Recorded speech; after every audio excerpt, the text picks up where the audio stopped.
Saturday, September 25th, 2021. I'm Steven Sersky. Thank you very much for joining me. And it is episode 27 of my podcast. Today I have another couple of guests, fellow expats, or at least one of them was an expat. He has since returned home just this year, just a couple of months ago. Today I have Michael Burton, who is not another poet, and Dann Gaymer is the Slow Blade, and they make up the duo that is New Age of Decay. This is a slam poetry, experimental rock type music project that they came up with. Although that's my label, I think it's a good idea if you take a listen to the album yourself and you decide what sort of music it is. They created this project over the last couple of years. Although the pandemic prevented them from touring as they wanted to do, they were able to finish it prior to Michael's departure from China. We've all lived in China for quite a while, 5, 6, 7 years or a bit more, I guess. And in this episode, we talk a lot about what it's like to live in China, our experiences so far, some of the things have changed, and how it is to be a creative type in China, whether or not there is still a creative scene for someone if they've never been to China, if it's a good idea to come on over, or is there somewhere else to go? It's very informative if you are thinking about traveling, and not just to China, but if you're thinking about moving to another country and whether or not you'll be able to either continue or start another one of your passion projects or creative ideas. I think you're going to learn a lot from Dann and Michael as they talk about their experiences working full-time jobs and then also touring as musicians. And with that, let's begin episode 27 with the New Age of Decay. Where do we start? Because two of us are in Beijing now, and one of you has left after being here for so long. I guess, Michael, what's it like to have finally have left China after how long were you here? Yeah, well, I was here for over 7 years. I was there for over 7 years, yeah, and yeah, well, I'm still getting used to it.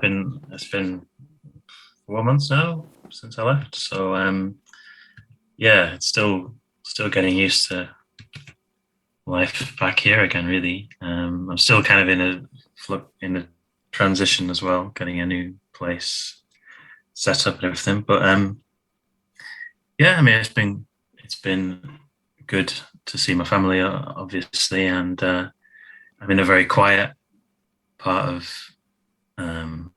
England here as well, so it's very, very different. You might think the town I'm in now has got a population of about 10,000 people, which your compound's probably got more than that. But I don't know about you, Dan, but I've done the math. The left tower of my compound has about 500 people. Of my block has 500 people, and there's 8 blocks, so it's times 500 each. There's about 4,000 people in this compound, or at least apartments worth. And then there's at least within eyesight, there's 6 of these compounds around me. So whole little UK villages in So back up Lancashire, yeah, in the palm of Beijing's hand, basically. basically, yeah. And yeah, so walking around and not seeing anyone is weird when you first do it, and you do it all the time. It's nice in for a change, but yeah, I do miss Beijing as well.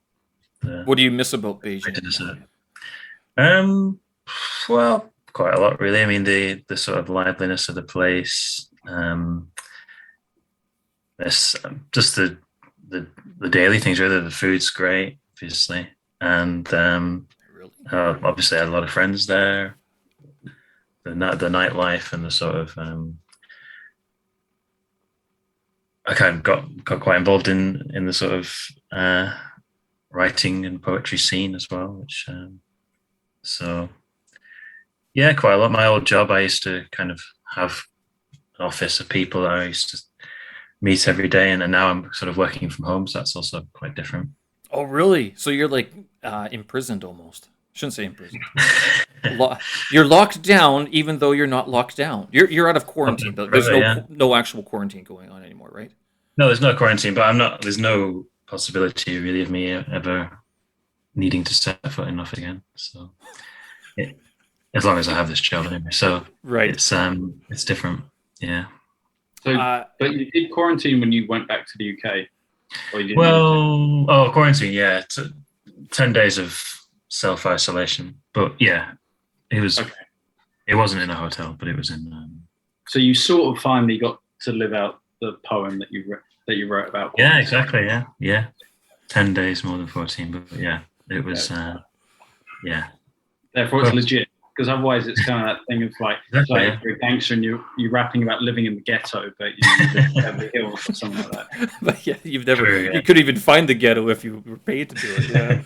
Yeah, yeah. It's I guess if you tried to come back to China, it would be very difficult. A few of our former colleagues have actually left China and then like for travel, and they are having trouble coming back. It seems that it's once you're out of China, you're gone. You have to basically be prepared to stay out for several months for any number of reasons. Like it could be like if you want to fly direct from where you are to China, it seems that a lot of those flights are getting canceled. But you can daisy chain, like you can jump from like London to Amsterdam to Finland or Finland down. Like there used to be a route that was being used last year, and I'm not sure if that route's still open. The new get into China route. I'm not sure what it is, but it's far more flights than you would possibly normally need, and then you still have to. I think you have to land in either Xiamen or where Shanghai, and then you have to quarantine for 2 weeks. I'm not sure. I can't remember. Well, a friend of mine from the UK, he flew to Canada to fly to China just a couple of days ago, and he got in. So. Well, that's because we've had a solution recently. There's been a resolution of issues between Canada and China and the United States. Oh, really? Yes. Oh, okay. A certain person has been released, and yes, magically, hey, the two Michaels in China got released as well. So now we're all friends again. I mean, how simple it was to fix that one. Okay, all right.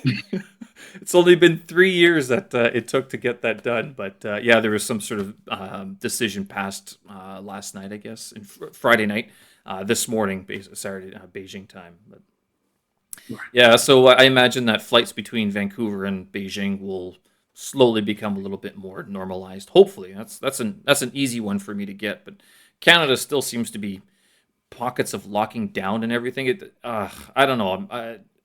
Last year, when this whole thing erupted, I remember people telling me, get out of China. Dan, I'm not sure when you got here, whether you're here for the SARS Part 1, like back in 2000?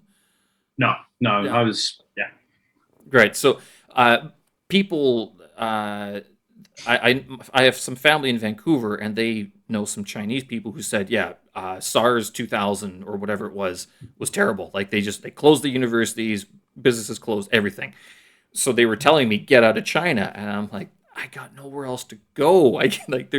Where else am I going to go? Like all my stuff is here. I'm not relocating, and I'm glad I didn't, because it's just sort of, it's worked out in that sense. But yeah, I don't know. It's tricky, dicey. Ooh, do you leave? Do you not leave? I don't know. It's a hard one for sure. Like, I remember when it was all, things were seemingly disintegrating. I was on tour at the time, so I was in Korea and then Japan, and my partner was freaking out about it, and I was very blasé. I'm like, I don't give a fuck. I'm in Japan. I'm going snowboarding. This is sick. Whatever. And then it got to the point where like my work was telling me not to come back to China, and I'm glad that I did, because I went after Japan. I went to Thailand, and I was hanging out there, supposed to be for a week, and a week turned into a month. And I was, at the end of that month, I was very concerned for my health, just because I realized that it had been 3 months where I'd been drinking every single day and just partying. And I was like, I should go back to Beijing and feed my cats. And about 3 days after getting back, they closed the borders. So and then there were friends who stayed on in Thailand, and it took them months and months to get back, and other friends who just never got back to China. So yeah, it's just one of those kind of things. Like you make a chance decision at that time, and it's whether that works out in the long run or not. Well, Thailand's not so bad because your cost of living can be, depending on how much you drink and how much you party, but you can extend your living pretty well. That's true. Yeah, so, compared to like if I don't know, if I decided on that tour, I'd be like, oh, let's go to Europe, because as well, it's winter. So traditionally, I'd tour in Asia during the winter, or Southeast Asia, and then Europe during the summer. If we'd flip that around, it's like, yeah, let's go to Finland. That would be really great. Or let's go to Sweden. And you get stuck there, and it's like, oh, I'm going to have to sell my kidneys just to, like, buy water. I don't know. It's just crazy expensive. But Thailand, yeah.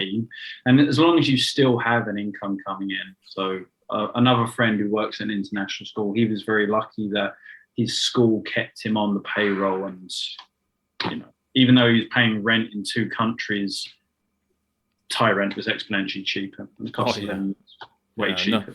We were lucky here in China. Our company was, they were very generous in that they did pay for a long while, and then they cut that off basically at the beginning of this year. They said, we can't afford it, we don't want to do it, and if you're not coming back, then guess what? We gotta take you off, basically. Which is, I mean, it's all fair game to do that. I mean, because if you have non-performing assets, what are you supposed to do with them, right? So, there's some people who were stuck in Thailand. I mean, I know one guy who lives there, and was Thailand really bad though? Like, were they actually locking down? Because right now I'm reading news reports about Thailand and Malaysia. They're integral to the supply chain, and whatever bottlenecks are happening there are like having a knock-on effect. They did lock down in Thailand because, my partner made the great choice of saying, "Oh, I'm not going to come back to China. I'm going to stick around in Thailand. There's some work I'm going to be able to do here." And I was like, all right, that's nice. Bye. See you in a couple of weeks. And that couple of weeks turned into a couple of months. Wow. And they experienced it. They were locking it down, and especially Bangkok during a lockdown sucks because everything closes. Really? So like you're just sitting under the air conditioning. All the bars, all the nightclubs, all the tourist attractions. They even closed the beaches, just absolutely everything. And then on top of that, they banned the sale of alcohol. Oh, the kind of idea that if people are just sitting at home every day, because they already banned the sale of alcohol during the daytime, because they don't want people day drinking. And I guess the rationale is this is going to be bad for the integrity of society if people are just sitting there all day getting trashed, and it might lead to a rise of domestic violence, which did happen in other places too. But the long and short of it is that everything that's fun about Thailand, it's the polar opposite of that during a lockdown. Oh, wow. Well, that's not a bad decision, though. Stopping alcohol sales in an effort to sort of stymie people from sitting around drinking all day. Yeah. That's it. I mean, how many times... Yeah, you go to Thailand. I mean, because Thailand's a vacation place, and if all of a sudden you sort of think, well, now I'm not working, it's like vacation time, I may as well have a beer at 9:30. Where does it end? I don't know. Right. Michael, were you in China last year for the entire debacle, like when they first started locking down? I can't remember. Like, you never went home, did you? No. I was in Cambodia actually on that spring festival holiday. Me and my girlfriend were there, and then I got the call saying you should think about not coming back or going somewhere else. So, but similar to Dan, we have 2 cats to look after, so we came back for those. Right? So the cats. I'm quite glad I did. Yeah. Nothing about work. It was the cats that brought us back. But we thought about should we stay around for a bit? But I'm definitely glad that we came back. And then as soon as we were back, flights started to stop, and we were sort of just in our Beijing apartment for a month or something like that without really doing anything. Do your guys' your compounds in Beijing, do they have like an open park area, like where you can go out, or are you in the hutongs where it's like sort of very close together? Mine doesn't. It's sort of got one courtyard, but it's pretty ghetto looking. So okay. So when I came back, I had to do the home quarantine. I just go up to the top floor and like just stare at the mountains, trying to get like my depth perception because I was like getting so much screen time.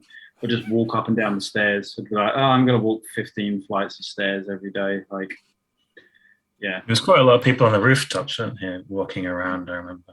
Really? Looking out around where I was, anyway. I used to look out the window and see all these people sort of doing laps of the roofs. I'm guessing those were smaller buildings. Mine is 21 floors. They don't let anybody on the roof for obvious reasons. Yeah. But we have a compound, and that actually, again, like if I was in Canada, I don't think they'd even let you walk outside. Whereas here, it was you could go outside as long. Getting onto the compound was difficult. Getting off the compound, they sort of watched who was doing that. But as long as you stayed in the compound, you could do whatever. And all the quiety guys would like be throwing the stuff over the fence to you. But you could get deliveries and everything. It was good. I mean, I lost quite a bit of weight during the outbreak of the pandemic. It was actually kind of healthy for me. Sorry to say.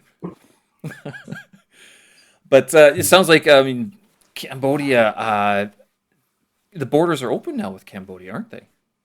Thailand, they're not, but Cambodia, you can fly to Cambodia from Beijing. Getting back is a little bit more tricky. And that's where quite a few people have gone to because of the cost of living. It's so much cheaper.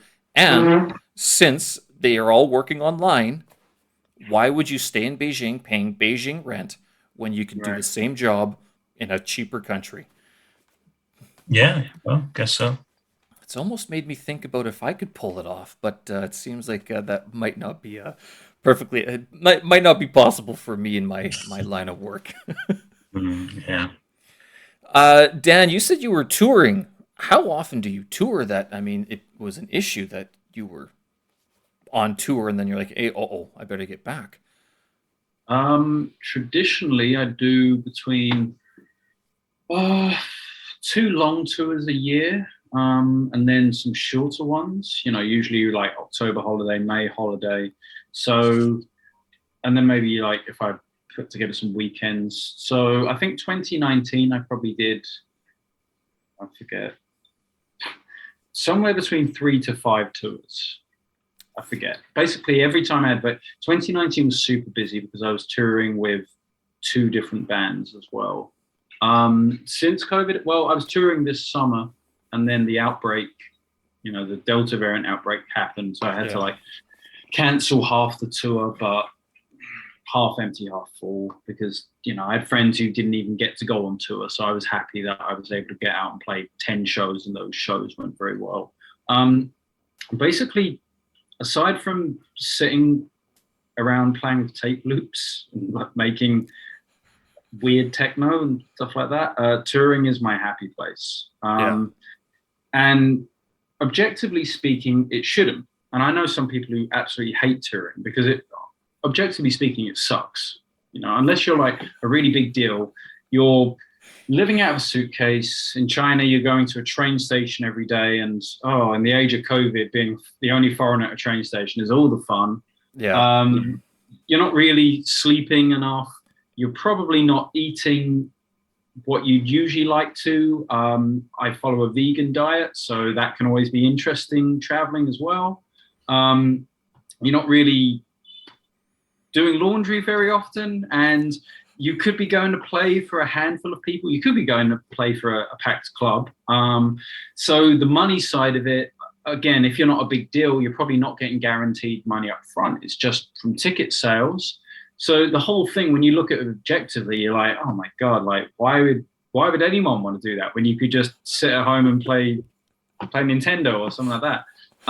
But for me, it's just absolutely my happy place because I love traveling and I love adventure. I love the idea of going somewhere, and on top of that, it has this purpose. I get to go and like share my music with people, and there's especially what I've been doing recently, there's some sort of benign pleasure where I know that I'm playing something quite strange. I don't know, quite a strange choice of music or quite a strange sample, and there's an entire room full of people really getting into it, and I just kind of chuckle to myself, and I'm like, this is great. This is so absurd. Like the fact that I get to go and do this in a foreign country, all the mirth. So yeah, I wish I could be touring more. And this has been something that I've struggled with recently, like over the past year, where, as you know, living in Beijing, we have very strict rules, stricter than other cities in China, and strict compared to elsewhere, or at least I do where I work, because I work in education. We do have to be mindful of epidemic prevention, because God forbid if a teacher got sick and then went and infected all their students, that would be an absolute disaster. You can't have something like that happening. But then it's also thinking on the other side of it, I'm like, oh man, like, wouldn't it be great if, and then I talk to friends in Germany and they're like, well, we haven't played a show in 2 years. And I'm like, oh, right, yeah. Grass is always greener on the other side. It's not actually that bad here. Okay. And it is nice to have a reliable income, because based off of what I just said, if I tried to make a living off of touring, it would be a very minimalist existence. Wow. Yeah. Like friends I have who've done that. Like, if you're not doing something which is commercially viable, if you are doing the music that you want to do or the art that you want to do, and that's quite left field, and you've made that choice, that's awesome. But you've got to be prepared that you are going to be touring 200 to 300 days a year, and you're going to be really just living out of a backpack. That is that kind of life. You're putting to shame the grand tours of the early 90s, where like Metallica just never ended their Black Album tour. I mean, 200 days a year, that's literally every day and a half you're traveling. Yeah, that's it. And that's, that's just got to be your life, But then the other side of it is, even if maybe there was a point in time where, you got those sort of crossroads in your personal history where I could have said, okay, I'm going to do this. I'm going to quit my job in China. I'm just going to constantly be touring around Southeast Asia or Europe or whatever, doing this. People who were doing that, again, now they're not doing that. However, there's one guy I know, JP, he's got a band called Octopop. It's pretty fun. He wears like this octopus mask, like it's kind of Cthulhu looking thing. He drums, and he has a video, and like it's triggering him playing all the instruments in the video. It's this really exciting, weird sort of multimedia thing. Somehow he just toured Europe over the summer, and he did, I think, 20 shows. And I think he was really just skirting by where there wasn't an outbreak or where he didn't have to quarantine, and he was able to pull it off. Yeah. But I can only imagine that was 10 times more difficult than it was 2 or 3 years ago. Well, you do a few shows in Belarus and Hungary and those places. Right. Yeah. Add it to the tour shirt. Why not? I mean, then you're going to update your Wikipedia page, the quarantine tour, the pandemic tour of 2021. I mean, then it's like, wow, you were in Belarus when that happened? That's pretty cool. But I mean, I don't know. It sounds more interesting to watch a drummer with an octopus head rather than, a couple guys trying to relive the 1990s grunge scene. That's pretty tame for some of Dan's mates, to be honest. Really? That's true, actually. Yeah, Octopop is actually quite accessible. Some of the other acts I've been involved with or played with or friends, it can be a little bit more left field than that left field. Yeah, and pretty far left there. Yeah. In Beijing, like, are they in Beijing or are they all over China that this sort of really left field music exists? All over the world, really. There used to be more left field stuff in China. I think as of recent, just the way that the music industry has changed in China is it's a little bit more difficult for things which aren't as commercial. There's a lot more, many of the smaller performance venues have closed, and the larger ones have a lot of like pay to play kind of attitudes with that. And that's really just because people can make some serious money out of live music in China these days. You used to be able to make some money out of it before, but with the advent of stuff like TV shows like Big Band Summer and these huge music festivals, there's a lot of money at stake there. So it just kind of ups everything. So a lot of the more kind of extreme music and really avant-garde stuff has kind of been pushed a little bit underground. Those people are still there. You've got less of a chance to see them perform because there's less places for them to play. So, which is a shame, but what can you say? Like, that's what we call development, I guess.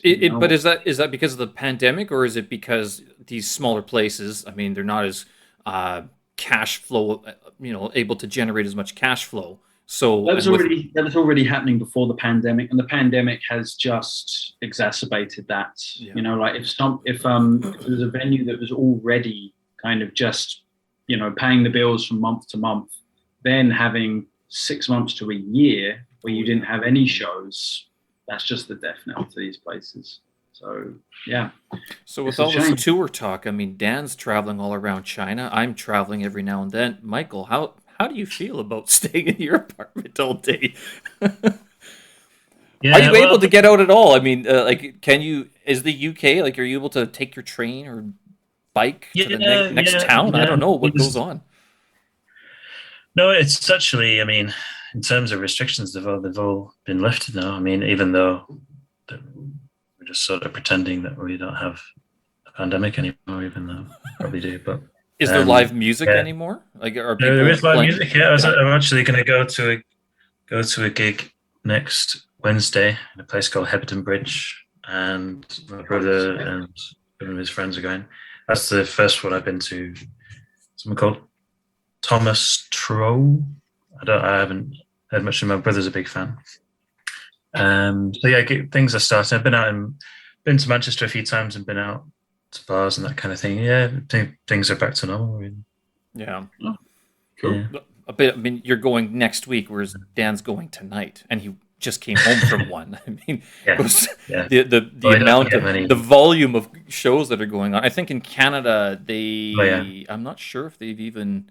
I know that a lot of the musician guys I know, they're like, this is the worst thing ever. They're just starting to have live concerts again, like within the last month or so. So as you said, Dan, people would be the envy of you that you're able to travel and forget about making money. The fact that you're able to play out live, I mean, that's a dream right now because no one else is able to do it. At least, not very much. I have to catch myself every once in a while and be like, yeah, you really have to count your blessings in this age, So we collectively, people in this chat, I think we've all been very lucky over the past couple of years being in China and have the opportunities that we've had, like New Age of Decay.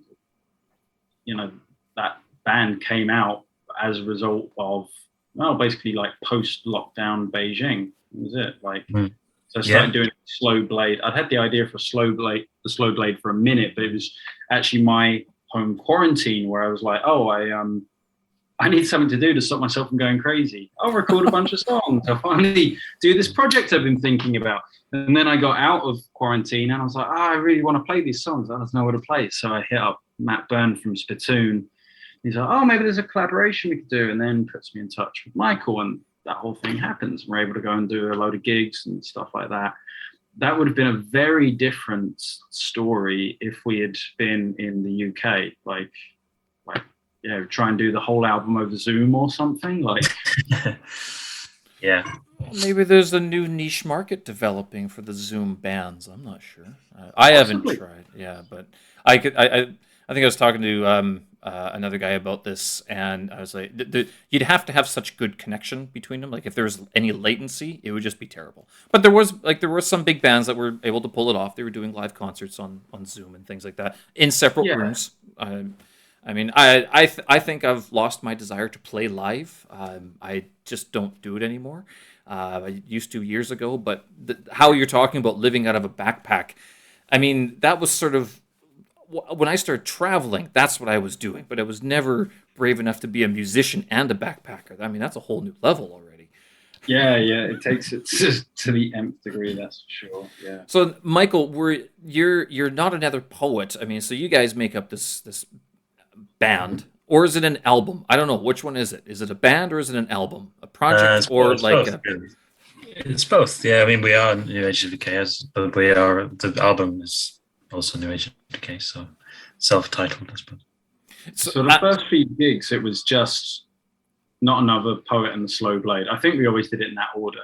Right. And then at some point we had a chat and we're like, that is really fucking long. Like, we are wasting people's time with how many syllables are in this name. So even though New Age of Decay is quite a long name, we're saving people quite a lot of time.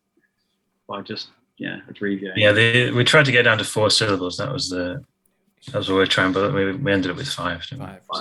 Five was acceptable. How many other people just counted that out?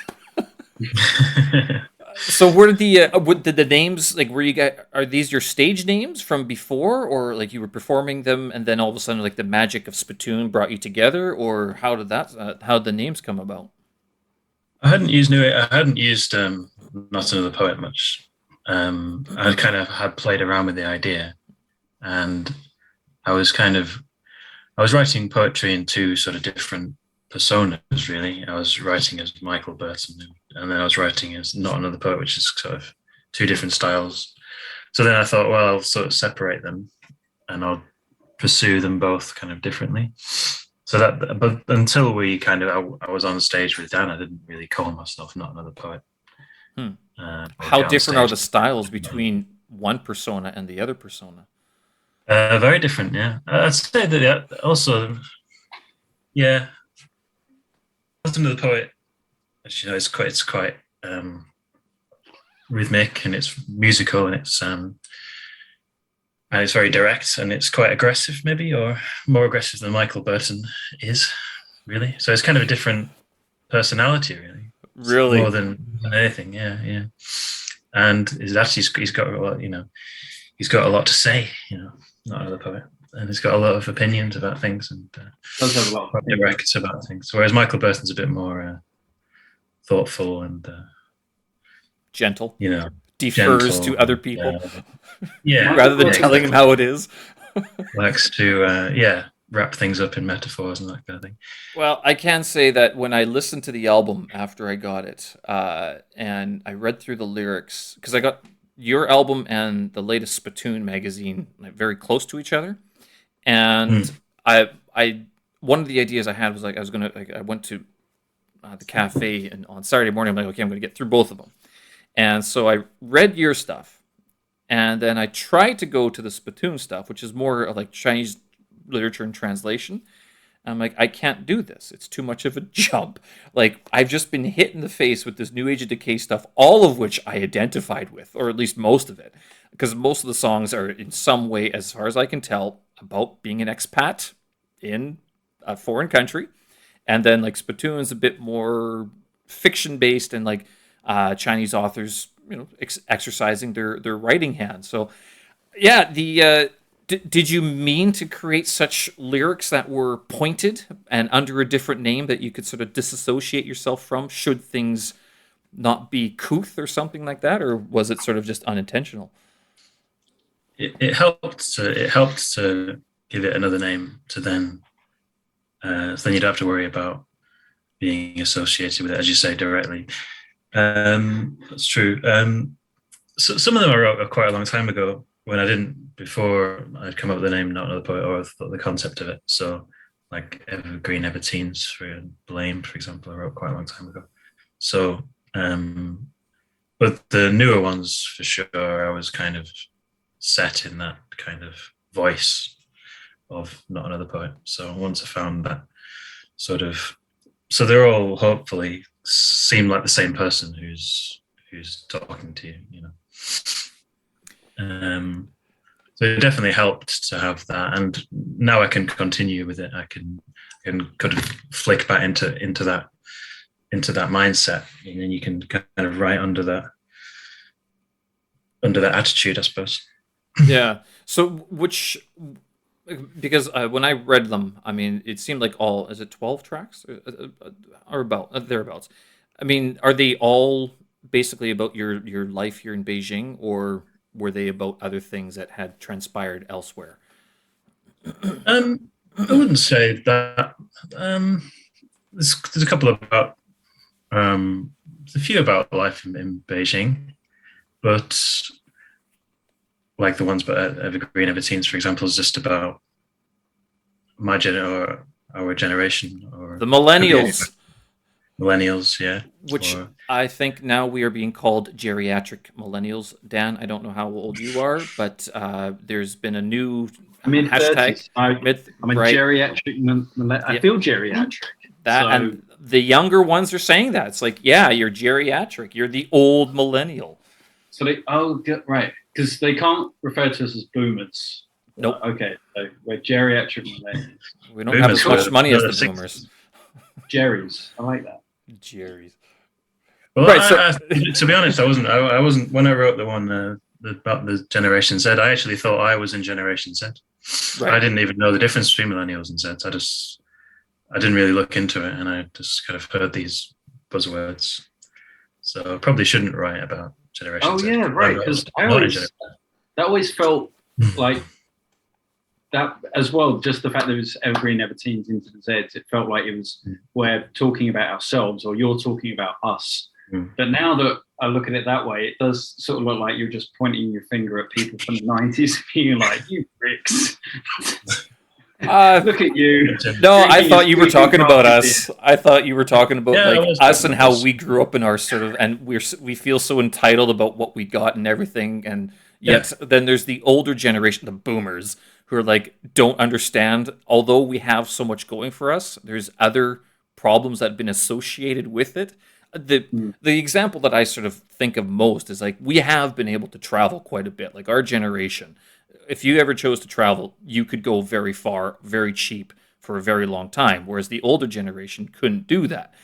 Right. On the same token, we've all traveled. We've all ended up in situations where it's like, that's dicey. Good thing I didn't do that sort of thing. And so there's other sort of another problem that happens all of a sudden that is unique to our generation with all the choices that we have. That's my interpretation of it anyway. When a boomer calls me down and a Gen Z's like geriatric. Dan, your name though, the Slow Blade, because you're primarily a guitarist, or would you like how would you classify your general musical approach?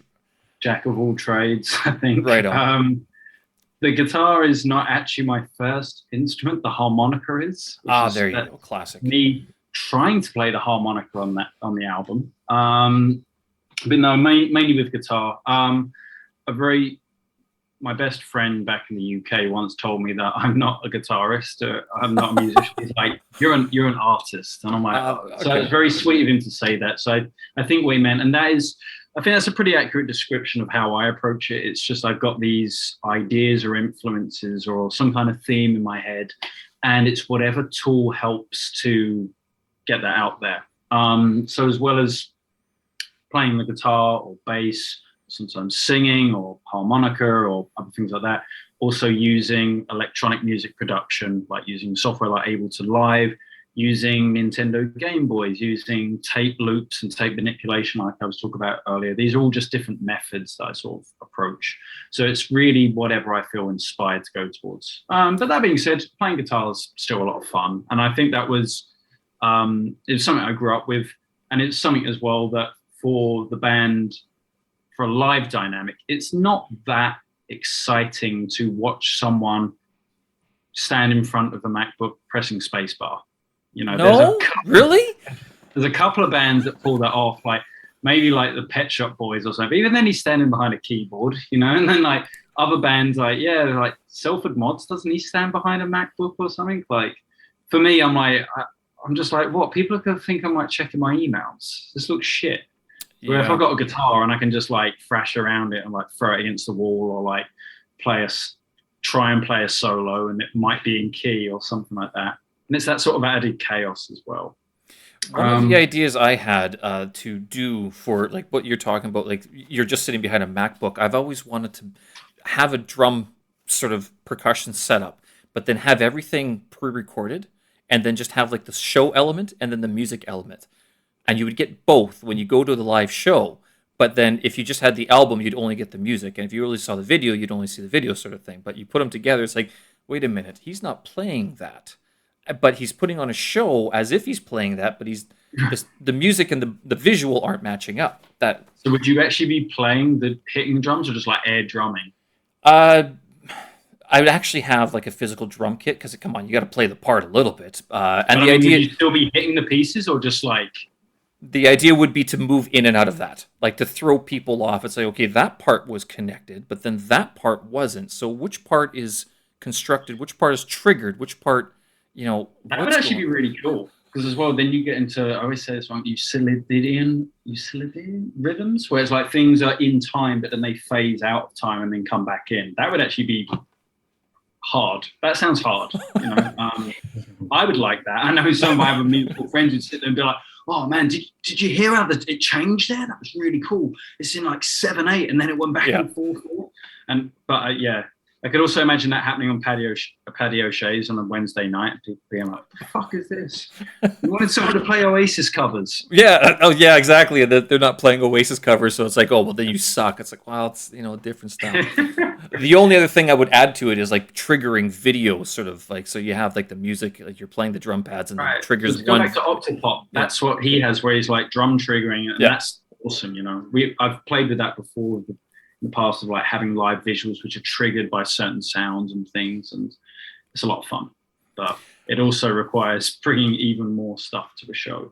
Yeah, and knowing how to make it all work together. I've realized that I've become a very simple man. I like MacBooks because they're dummy proof. I don't like PCs because they get too many viruses and you always have to update.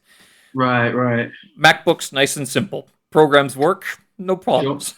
Yeah, straight out of the box, just does its thing. Yeah.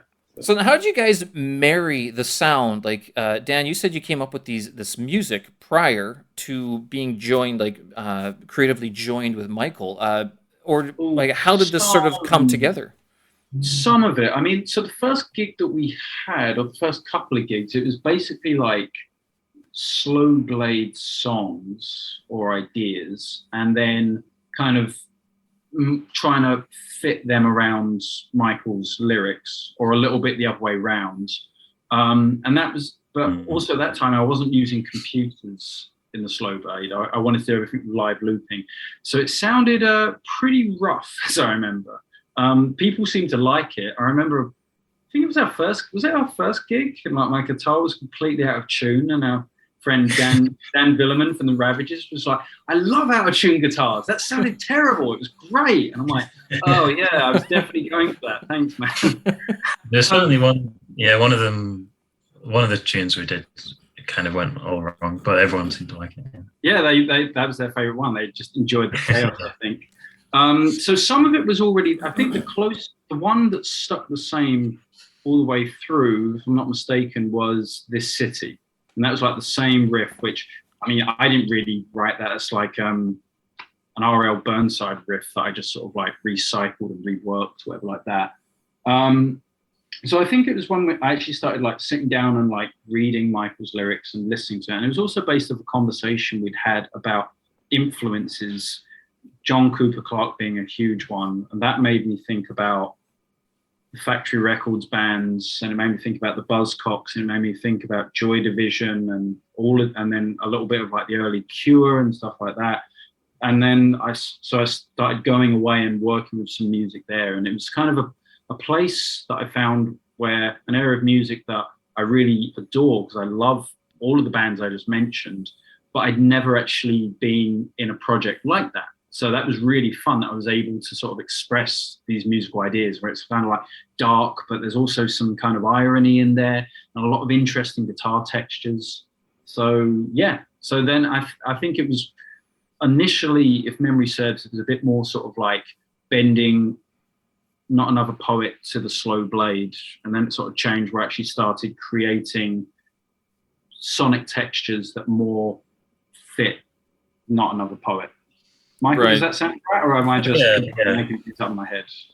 No, definitely, yeah. At first, it was just, and it was supposed to be kind of a one-off collaboration, so it was just throwing what we've got together.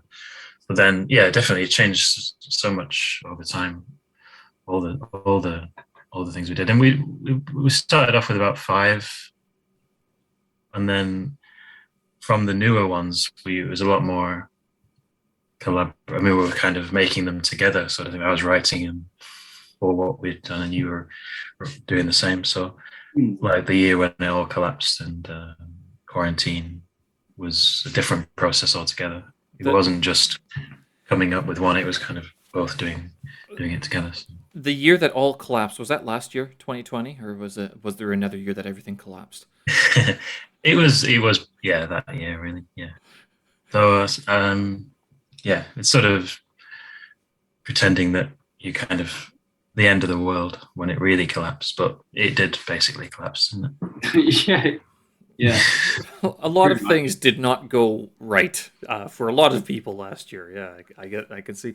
But I mean, even with the like the music and the lyrics, I mean, it almost sounds like you could still have two separate shows. Like you two could literally go on separate tours, and I don't think we are lose doing very much. Oh, is that what's happening right now? Oh yeah, I think so. I mean, I think the poetry, the words stand by themselves, but I think the music stand by themselves. But also, the best is together. No? But, yeah, I think there's a couple of poems, lyrics I wouldn't really just go on stage and do. I don't think, but most of them, yeah, I could do. I think, and have done. It's that sort of way where it's like something that works very well is song lyrics. If you were trying to read them, it's like just imagine like someone going up to a poetry reading and trying to read like Honky Tonk Woman and trying to be really serious about it like that. You know, it's just all whap.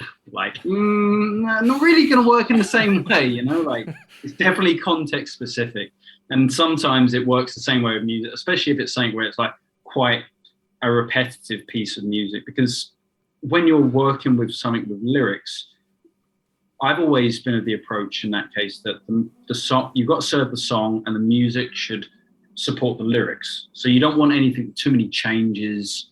You don't want it to be all over the place. It needs to be quite repetitive to an extent. Therefore, if you take away the lyrics and you take away the front man or front person, front lady, whatever, then it would be someone like myself standing there playing 3 chords over and over, looking quite bored, you know, and it's like, maybe people don't want to come and see that. And that's understandable too. So it really depends, doesn't it?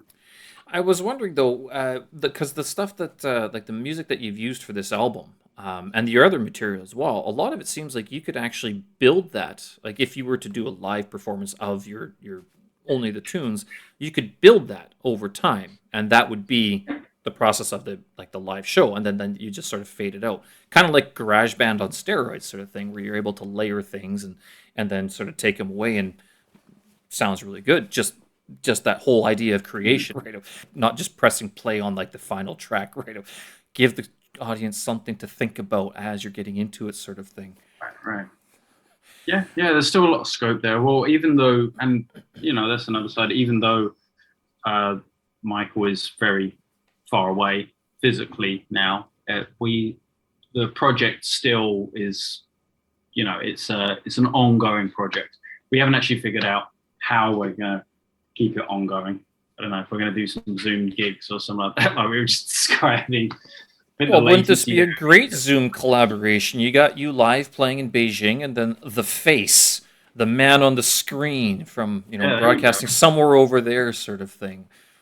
Not another screen. That who knows? Michael, are you able to? So because this project is Beijing. It's like this is like sort of a creation of you guys living here, being in the same sort of circumstance. Does this stuff exist in the UK? Like, and I ask you because you've gone back from China after living here for so long. Does the same sort of music scene exist where you are in the UK? I know the UK is a large country.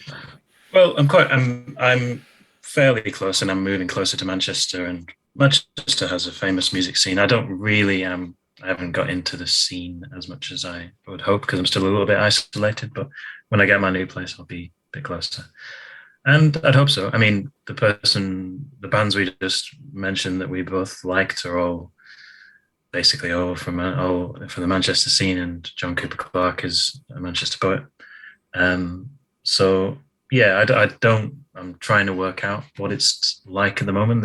There are things going on. This poetry event started to start up again in Manchester, which I've taken note of, and music as well. So I'll report back to you when I find out what, and hopefully, yeah, I'm sure there'll be things going on.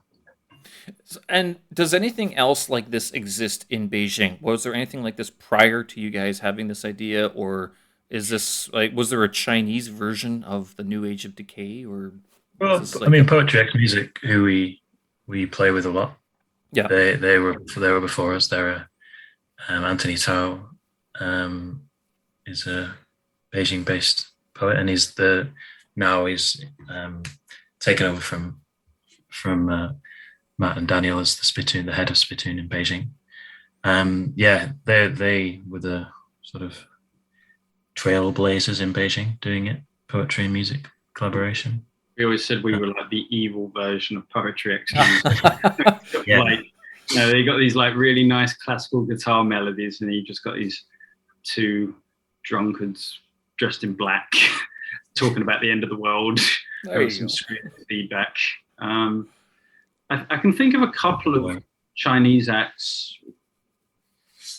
Yeah, I mean, I'm trying to think of an exact one, but a lot of what's termed the no Beijing bands that came out of the scene in D22 in like the mid 2000s were very influenced by a lot of post-punk, a lot of Manchester bands, a lot of factory record bands. So probably something like, it'll come back to me in a minute, but maybe like Deadly Cradle Death or something like that. Maybe a bit of PK14, early PK14 actually, because they didn't have a drummer, they just used the drum machine. And Yang Hai Song's vocal delivery is very spoken word. So there have been stuff like that as well. And like a country of 1.6 billion people, there's going to be someone in China who's done something similar to whatever you're trying to do, just by pure chance, even if by accident. I guess so. Yeah. Does Beijing really promote its music scene? Because like when I think of Beijing, I don't think of what's the local music scene like. I think of Forbidden City, Tiananmen Square. Like those are the two things that come to mind, like history basically. But like this new age sort of music style, is it very big in Beijing and in China, or like throughout the country? It changes with different trends. A lot of those no Beijing bands like Car Sick Cars, Hedgehog, and Joyside, they were all just on Big Bad Summer. So they've suddenly become like where they were known. Now they've become very big. Mm-hmm. It's really though, what is the flavor of the month? It seems that more and more audiences are just kind of maybe a little less discerning. It's what's on the TV show, what's at the music festivals, what are the big record labels pushing. So these days it's a lot of hip hop, trap, EDM. That's kind of what people are into, and that's fine. And then if it is a rock band, it tends to kind of be more like indie pop or something like that, compared to where in the 90s like heavy metal was the bread and butter, and then like punk came in after that to an extent. So, and I think also that comes under, if you're going to be commercially successful, you need to be quite, quote unquote, safe in order to get anywhere in the Chinese music industry. And so that's why New Age of Decay is very safe for the radio play, right? I don't think we'd even be able to get on the radio. Like we for a start, Michael says some bad words. So it would be censored straight away. Right.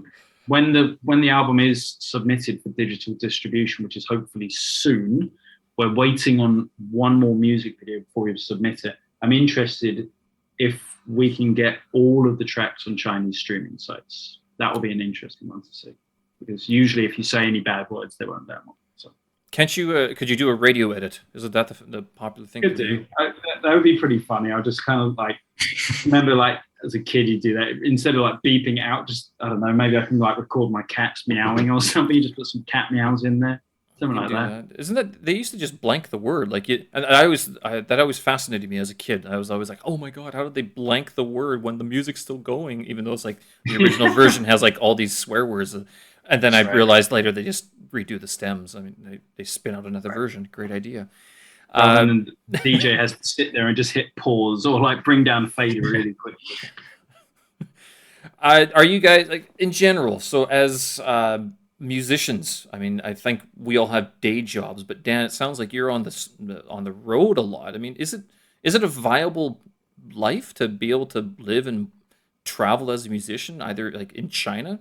Just if someone was listening to this and be like, that's what I want to do. I'm going to move to China. I'm going to be a musician. Like, is it a good idea? Well, that's a little bit of a, well, it's not a tragedy, because that's me kind of like then pining over the past. What I can say is, okay, so when I moved to China, or especially when I moved to Beijing, that was explicitly what I did. So like 2014, I think that year I played 100 shows. And I still had a full-time job. It was a full-time job with a lot of free time. I was working at a university. So as you're probably aware, university gigs, you don't actually need a PhD. Maybe you don't really need to know what you're actually doing. You just need to have some semblance of being a functioning human being with a passport and a pulse. That has changed in recent years, though, I must admit. They've crept down, and for the better of the English education, basically. Yeah, definitely. There was some pretty salty characters back in the day, So I think I always kept a pretty good balance, that when I was at work, I was professional, I did my job. But I made good use of all the free time that I had. So I'd travel as much as I could, and I'd play as many shows. Speaking in the here and now, I would not be able to promise that to somebody, purely just because we live in the age of COVID. Like if you were to get into China and then to come and travel. But if we speak hypothetically and say, let's imagine we've got a couple of years down the line, then where, you've got, I don't know, herd immunity or mass vaccinations have been complete, and we can travel relatively freely, then yeah, I can say that you can do that. I mean, China itself is such a vast country, and it is so easy to travel internally because you've got the bullet train network, because you can do everything on your phone. And it is still quite a horizontal, it depends what you're trying to do. Like if you're trying to, headline a music festival, there's a whole bunch of like gatekeepers between that. And as a foreigner, that's very, very difficult to do. But if you just want to go like to a new place and play a show, it's very accessible. You can get someone's contact from their WeChat account, for that venue or whatever. You just hit them up, and 9 times out of 10, it's always been in my experience, if I haven't met someone before, I'm like, hey, this is me, or, I'll be saying it in Chinese, ni hao, or right. Right? And then this is what I do and everything. They're like, yeah, cool, coming over. They're very open to it, and you can do that. But yeah, so maybe that is the tragedy there, because I would love that other people could have the experiences that I have had, but it's really hard for me to guarantee that, because I don't know what next year is going to look like, or 5 years from now. So like I'm in the place now where I'm really just thankful for whatever I can do. Right. But yeah. What about you, Michael? Because you're back in the UK. If someone came up to you, or like even if you met someone at university, like a university-age kid about to graduate, heard that you'd been in China for 6 years or so, 7 years, I mean, would it be, and he's a creative type or whatever, I mean, would you say, yeah, go to China? Or would it be like, is there another place that you could go if you want to have that sort of experience that Dan's talking about, of being a creative person and then holding down a job at the same time?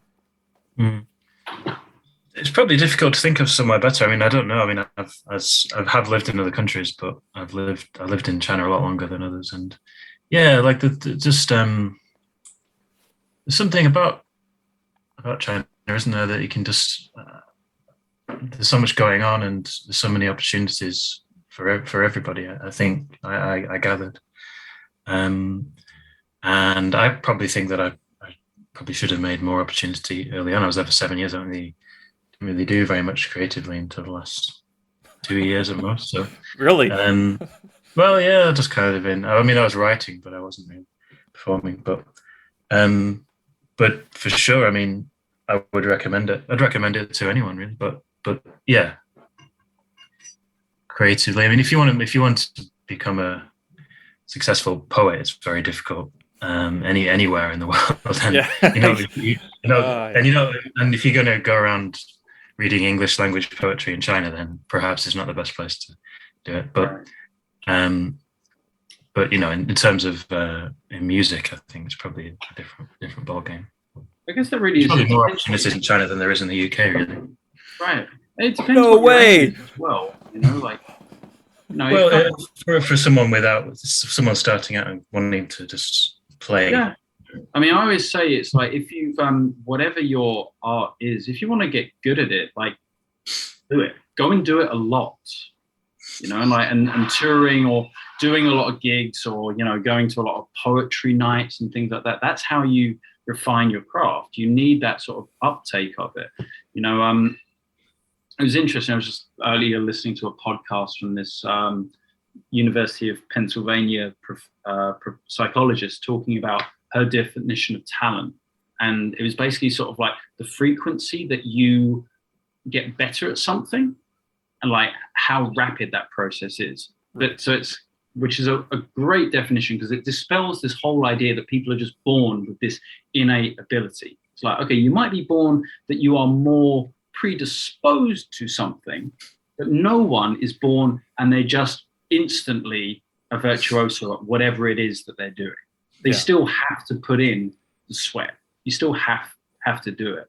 So I think being in China, if you're coming with the approach like, I'm going to become a billionaire, or, I'm going to be so famous or something like that, I'm going to be the new Justin Bieber. It's like, okay, that's not going to happen. But if you'd actually, or it's very unlikely to happen. But if you want to get experience on the ground, if you want to, and ultimately it's like, hey, you only live once, right? As far as I know, unless do you guys believe in reincarnation? Maybe, who knows? I had the idea recently that I think one of the cruel jokes would be as if you were like death is just a brief stopover, and then you're born like on the upside down world, and you kind of keep on going, so your consciousness never ends. Oh my god! Yeah, but that was just a fleeting thought I had the other day. I don't know why that came. I'm going to be thinking about that for the rest of the evening. Now I'm going to be listening to pounding techno music with my arms crossed, being like, "There is no end." Oh, it just keeps going. So let's go for my optimistic view that you literally only live once. In which case, life is all about experiencing as many different things as you can. And if there's something you're really passionate about, experience that thing as much as you can. So would you guys be able to do this in the UK? And I ask this because what you said about doing, like, performing as much as you can, it's a great idea. And I've noticed, especially in my own experience, that leaving your hometown, leaving your home country, taking away that safety net of everyone, I'm familiar with the culture, with the language, and even if I don't get along with someone, you can work it out. But you remove yourself from that and you go to a different place like China or Korea, South Korea, or any other place, and you don't have that same sort of apprehension of performing because you're like, they probably don't understand me anyway, and I don't understand them, and this is just something I want to do, and that's sort of how it's going to play out. I mean, does that at all factor into, performing? And I don't know if a Chinese kid went to the UK, a lot of Chinese kids are going to the UK, but if they started doing, slam poetry, would it be accepted by the UK residents, or would it be more like they're just performing to other Chinese expats? Even if they were performing to other Chinese expats, the idea of an all-Chinese slam poetry club, I don't know, like when I move back to the UK, I want to find one. I'm like, sign me up. This sounds awesome. I will sit at the back and get trashed on rice wine the entire night. Anyway, but Michael, I think you're better to answer that question than I am. So do you mean doing slam poetry in Chinese to? It doesn't have to be slam poetry. I'm just thinking of in terms of performance in general, because especially here in China, these kids are so sort of like academically encouraged. I don't want to say oppressed, because the culture and the society encourages them to be a lot more academic in their pursuits rather than artistic, and so they don't have that creative expression. Whereas like in the West, you have everyone. I mean, wow, you get some neat characters who are very much characters, and then they just don't have that academic sort of critical thinking sometimes. But I mean, does that? Do Chinese people, or not just Chinese people, but leaving your hometown to be creative, does that help at all? I think it helps to leave your hometown. Yeah, it's interesting. I mean, about the open-mindedness thing, because I mean, the fact that we go around in Beijing playing, but lots of Chinese people come and like it and see it, and they get something out of it in China. And as you say, maybe in the UK that wouldn't happen to the other way around, So maybe who's the more open-minded is an interesting question. And not that I'm trying to split like them and us. I mean, it's no, but just generally, just generally. So I think, I don't know, because it's also like maybe this is a different thing for poetry, because I mean, what do you need to actually go in to perform poetry? You need a poem. Right. You need other people who like poetry, and you need a space to perform that in. Yeah. So that's quite a relatively low threshold, because you could do as long as you've got like a pub or a coffee shop or a social club or a space that you can do that. For live music in the UK, I know this from friends. I know this from my dad, because he's still gigging, just about gigging, even though he's 74. Yeah. Runs in the family, does it? Yeah, it does. If I'm alive in my 70s, I'd like to still be gigging too. Let's see. In that respect, it's harder in the UK because it's an expensive place to live. And as I don't want to generalize, because there are foreigners in China who do not have an easy route, but generally foreigners, especially if they're English teachers or something like that, or they're in the education sector, they'll have a disposable income, and then you can go and play a show, and you probably don't have to pay any money to play the show, and they've already got the equipment there.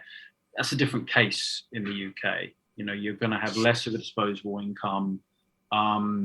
You've got to bring all your own gear, so you've got to have a car, you've got to drive there. The drums. Oh, yeah. Yes, imagine that. Right. You've got to set everything up. It's a whole pain. So even if you do have the opportunities for gigs, you probably wouldn't do as many gigs, just because there'd be so many barriers removed there. But then this is an interesting one, because then if we flip it on the other side, as we just said, with poetry, there's a lot less barriers within there. So I think this is more of the question, being in a new place, does that open up your perspective? Does that open up your mind to just go and try new things and to go out on a limb? So Michael, what do you think? Coming to Beijing just make you want to get out there and spit some fireballs? Yeah, I think it did. Yeah, and I mean, I can't imagine trying to think about what it would be like if I never left my hometown. I mean, it'd be a completely different experience. I mean, I'm sure I wouldn't have done any of the things that I've done. Yeah, sure. So can I ask what the original inspiration was to come to China? I mean, was it to become not another poet, or was it like, become an English teacher, not another English teacher, or just another English teacher? Just another English teacher. Yeah, that was it. I got a job in China. Oh, great! And I came. The native speaker. Not another English teacher. Yeah. No, I was given a job in China. I was in Japan at that time. Okay. And I just applied for it, got it.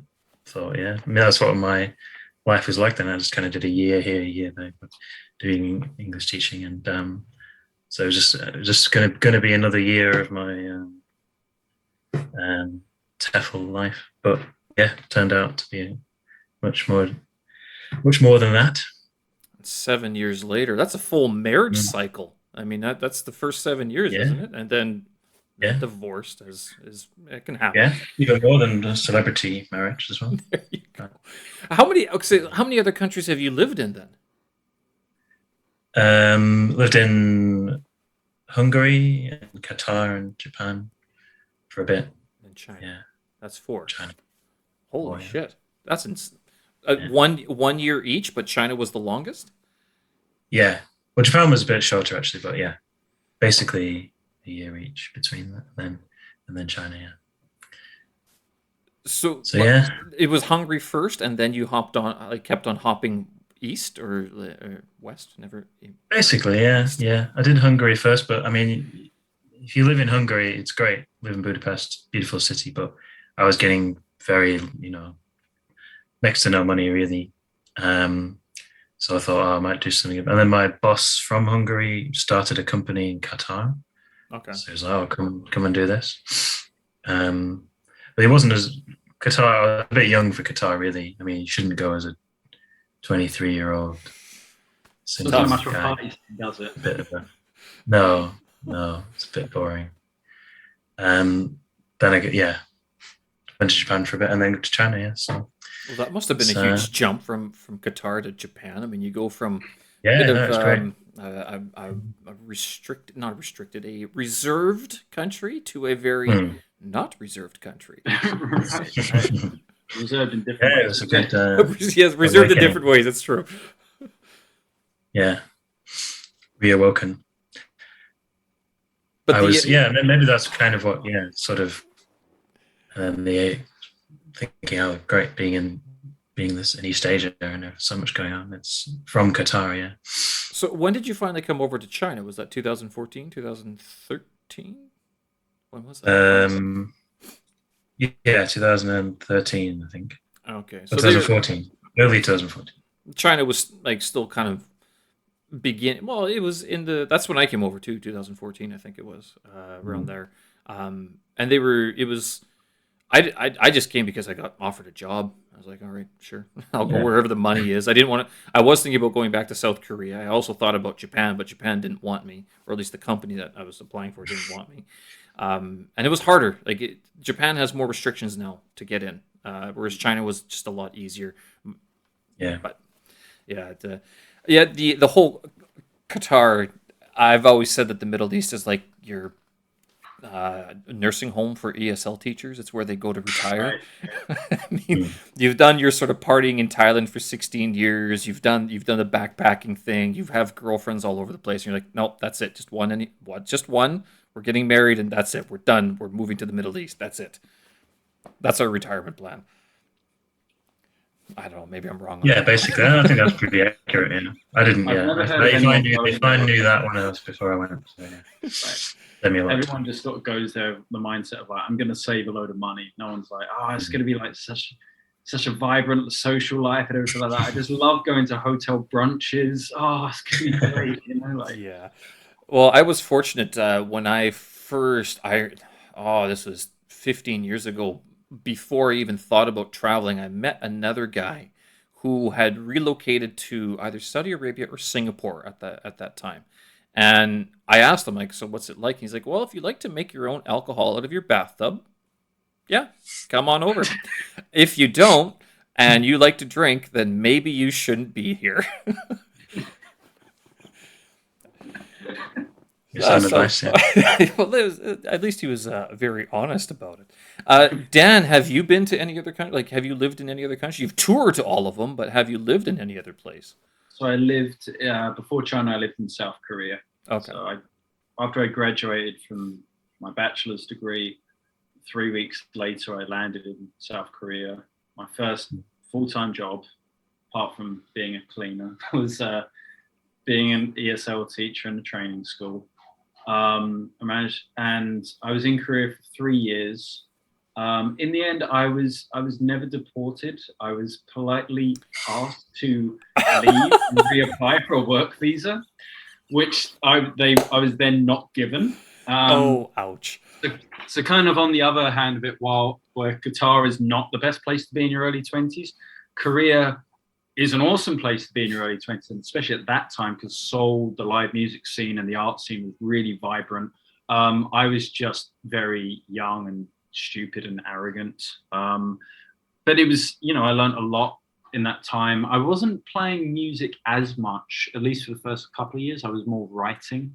So I ended up working at a publishing company and I was a freelance writer. But then I kind of came back to music towards the end of my time there.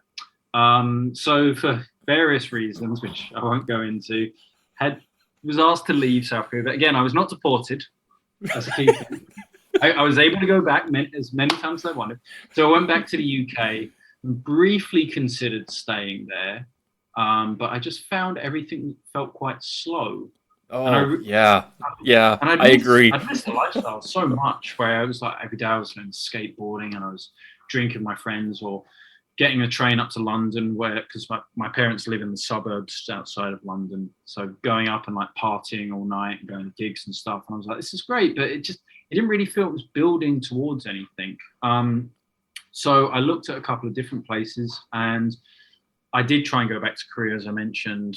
Work visa got denied, so I was like, oh well, next door on the map, I'll go to China. I'd already traveled to China as a tourist, and I was in 2009. Beijing, I remember at that time, was very smoggy. It felt very wild. The Sanlitun nightclubs were a very different animal at that time. I'll tell you that much. That's the rumor. I don't know. That's all after me, or before me, I should say. The whole Gongti strip was wild. I remember like first restaurant we went into, it just had a lot of dog meat on the menu, and I was really happy with how cheap the beer was. I was like, give me all the beer. Yeah, it's great. Again, like I'm 22 years old and I've got disposable income. I'm like, this is amazing. So primarily when I came to China, it was thinking, okay, maybe I should try teaching again and be more serious about it this time. So I'm still I'm approaching my mid-20s, and I think my family had given me some advice, like maybe you want to actually have a career. Don't just, go around getting chucked out of countries and doing dumb things, So I was like, okay, I'll go back to China and I'll actually like concentrate on education and do a good job. So the first place I ended up was in Changchun in Jilin province. Oh, wow. Okay. That's a neat city. Yeah, and it's closer to Pyongyang than it is to Beijing. So it's a very interesting place. That was also part of my idea. I was like, there's a lot of Koreans there. I can still speak Korean. And I remember arriving there, and it's a city of 3 million people. I'm like, cool, where's the live music? Where's the art galleries? And, and they're like, no, we don't do that here. We just get drunk and then, go to the massage place. And I'm like, oh, cool, okay. But it was there that I actually discovered Chinese music. And some of my still oldest friends in China are there. And that taught me a lot about music. And it's where I started playing music. My first band in China, Gui Gui Sui Sui, which I still play with. I started there, and that kind of then led me to come to Beijing. So I did my first tour, and I loved it so much. And I was like, well, I'll go to the big city. That's it. Go follow my dreams in the big city and play 3 shows a week instead of 1 show every month. Something like that. Right. Yeah, that's I guess so. Changchun seems like it should be an artistic city. It's a very pretty city. I've always sort of it's green. It's not as big as Beijing, which is nice, I think. But it seems like it should be an artistic city. But yeah, every time I stay over there, it's just I seem to find a lot of Germans who drink all the time. That's just there you go. It's always the German engineers. That's it. Like that's who it is. And because they have the car companies out there. That's why. It. So it's a really interesting thing that the languages people actually gravitate towards. English is not like the top tier language. It's German.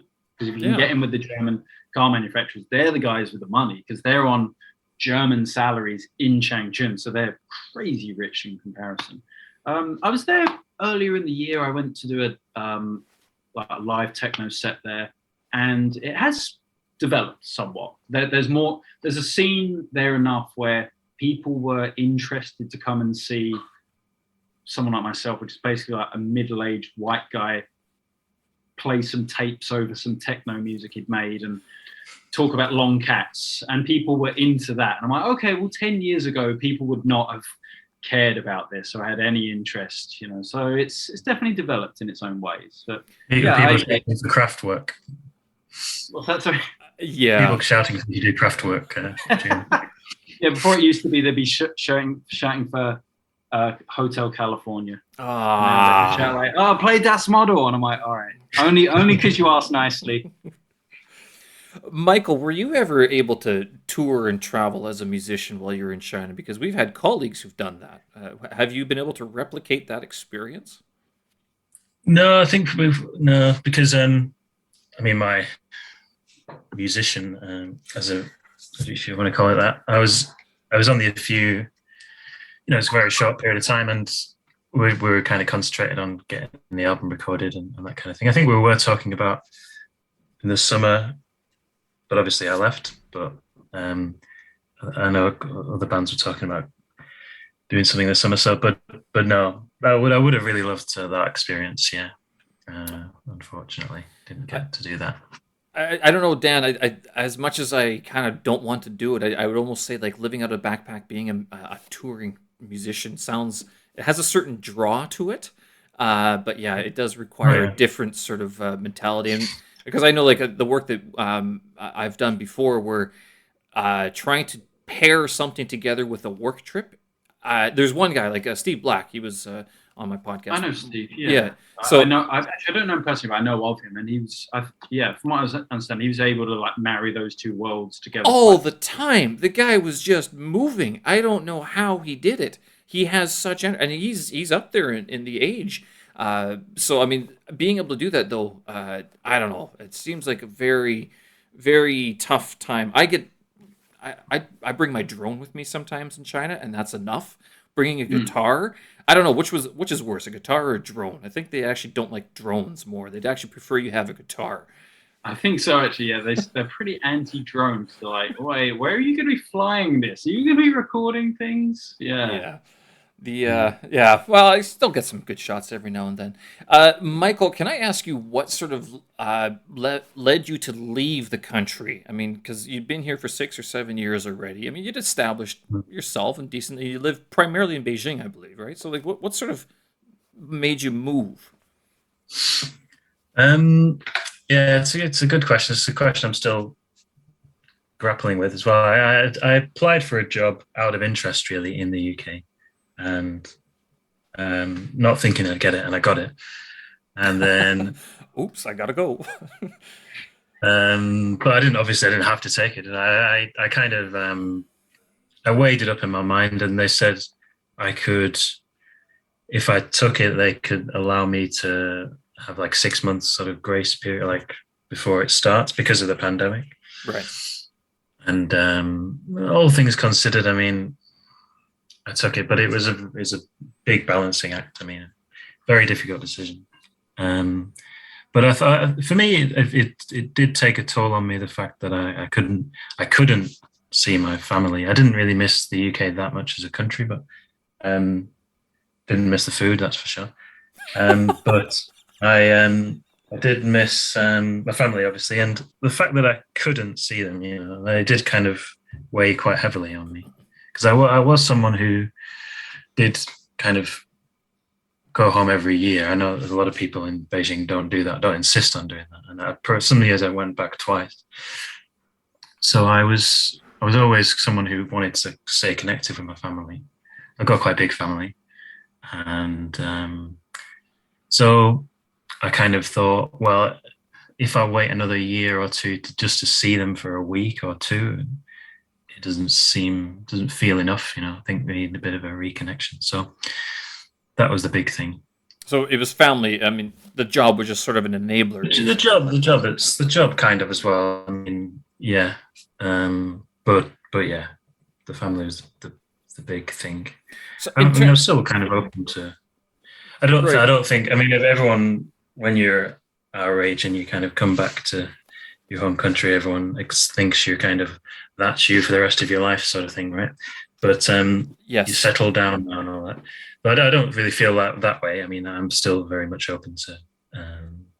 I'm sure I'll want to go somewhere else, do something else in my life. I would actually say that's one of my big fears, that if I did leave China, I don't think I could return to my hometown. I just don't feel it would be a good match. It wasn't 10 years ago, and I don't think it would be any better now. But yeah, it's true. Like, when, as a person who's lived overseas for so long, people see you as like, oh, so you're home now. And you've got the travel out of you. You're home, time to settle down, find a real job, sort of thing. So then in your mind, it wasn't that you were leaving China forever, that you were going back to the UK forever. It was kind of like it was a temporary stop, or how does this sort of figure into the large careerness of being an international traveler of that sort? Yeah, I mean, I think you can be a kind of global person without and also live where you're from as well. I mean, it's just another place, isn't it?